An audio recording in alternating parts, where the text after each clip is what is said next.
มื้อสูงพี่น้องเขาค่ะมื้อใดก็วันที่15เดือนธันวาคม2524วันอาทิตย์ข่าวมีข่าวหลายหัวข้อเสได้มาต่อไต่ไขในพี่น้องเขากะข่าวมาถอมด้วยหัวข้อข่าวที่1ค่ะลิ้นกลในเอิงคกน้อยลอยแหลมเพิ่น10หลังลูกก้อยมีคนลูกตาย28ก่อที่ในเอิงคกน้อยเจเวงลอยแหลมอันมีในวงกลางเมืองปอนและลอยแหลมเมืองไต้ปอดซันนั้นย้อนเปิดผลหาใหญ่นำโลกลิ้นกลใส่เฮือนเย่แลหลังเฮิรนอ่ำย้อม10หลังลูกก้อยกวนปังเสียเย้าปลายอ่ำกากวนวาน28ก็ไล่ลูกตายกว่าในเย้ากวนวานคกน้อยลัดกว่าที่สื่อข่าว VOM ว่าย้อนเปิดฝนตกหาใหญ่อ่ำถาด3วันทับกันเสเมื่อวันที่9ปุ่นแลถึงมาคำวันที่11เดือนธันวาคม2524ยามเที่ยงคืน12โมงนั้นดินเนอร้อยกวนลงมาลกเอาเฮิรนเย่ป้ากว่าซ้ำอ่ำย้อม10หลังกวนก่อหายป้ากว่าตั้ง7ก่อตึกเลยหันขึ้น3ก่อกล้วยว่าไหนที่วันโคกน้อยเฮาคาในมีกวนปากกว่าในดินกวน7ก่อเพิ่นชิงก้างเขาก็ปากกว่า4ก่อตึกหาหันขึ้นโตตายลูกอ่อน2ก่อแลเมปาก่อ1ก้วยเหลือเจอนั่นหาไปหันในยาว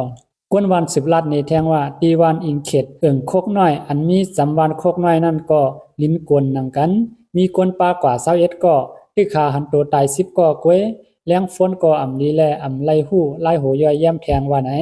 เลอเสนั่นอ่ำกาตีลอย3โหอันมีเหนือตั้งกาหลงลอยแหลมเมืองปอนในเอิงคกน้อยนั่นก็ลิ้นกวนใส่เหนือตั้งกาลดกาอันไปเป็นแถวนั่นก็หญ้าลิ้นกวนเสหมังลำกิ่งตกกว่าจอมห้อยหมังลำก็หญ้าต้นไม้กิ่งไม้ร่วมเตียงใส่เจ้ากาเขาเตะตันจอกตกเหนือกาแลกวนเตอหมัดเจ็บเตะอ่ำมีว่าไหน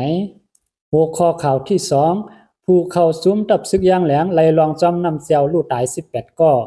ที่เมืองย่างแหลงนั่นฝนหาใหญ่นำน้องแห้งแล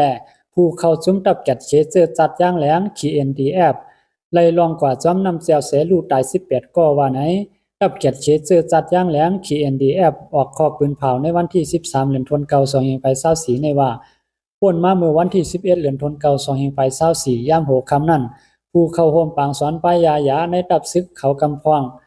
ตึกสวนการเสคามนำฮองตีหนึ่งสั่งซ้ำเป็นเพกึ่งกลางตกกว่าในนำฮองเสไล่ลองป้ากว่าในนำแลไล่ลู่ซุ้มกว่า18ก่อว่าไหนปางสวนในมียังอ่านตาเตพึกปันนำกัดคนซึกเขาเฮาป้อไล่หมอป้าปายยศยาเถียมแห้งหมอยาให้เตอร์นำมา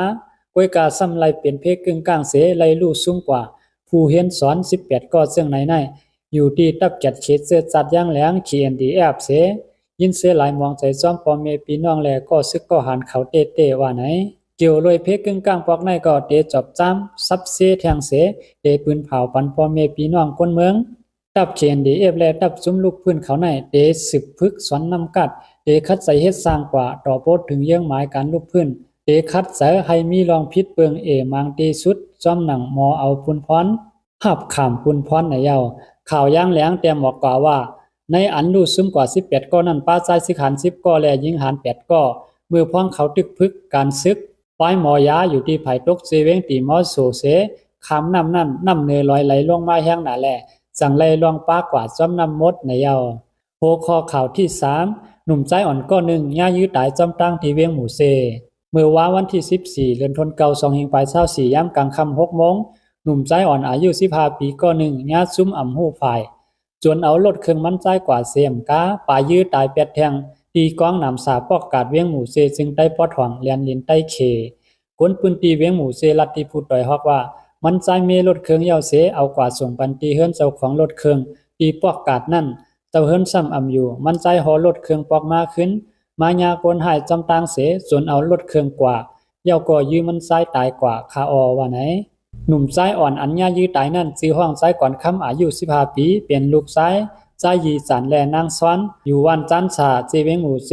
มันใจมาเฮ็ดลูกน้องมีรถเครื่องอยู่ไว้ตีปอกกาดเวียงหมูเจ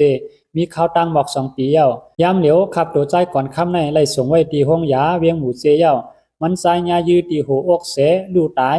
ป่วยกาญายื้อหลายกำเตไปฮู้อยู่ตีปริเขาตึกกดทัดด้วยอยู่กวนปุ่นตีหมูเจลัดเนหนังไหน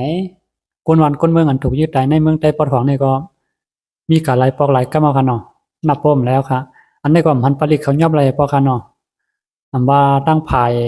ปริซึกมันเนี่ยอันนั้นตั้งภายซึกอันมากก้มกำไรเนี่ยนะคนหายใจเนี่ยมันเขายอบอะไรนี่ปอกค่ะนะอันมาเฮ็ดให้ต่อคนวันคนเมืองเฮาในค่ะนะคนวันคนเมืองความโหดเด็ดจะใหญ่ภายค่ะหน่อยคงย้ำมาเดี๋ยวในค่ะนะ อันไหนก็ยินหวังใจจอมเด็ดๆค่ะย้อนให้วิ่งเห็นคันเงามันใจกับฮอดดีกันเย็นใจคำค่ะ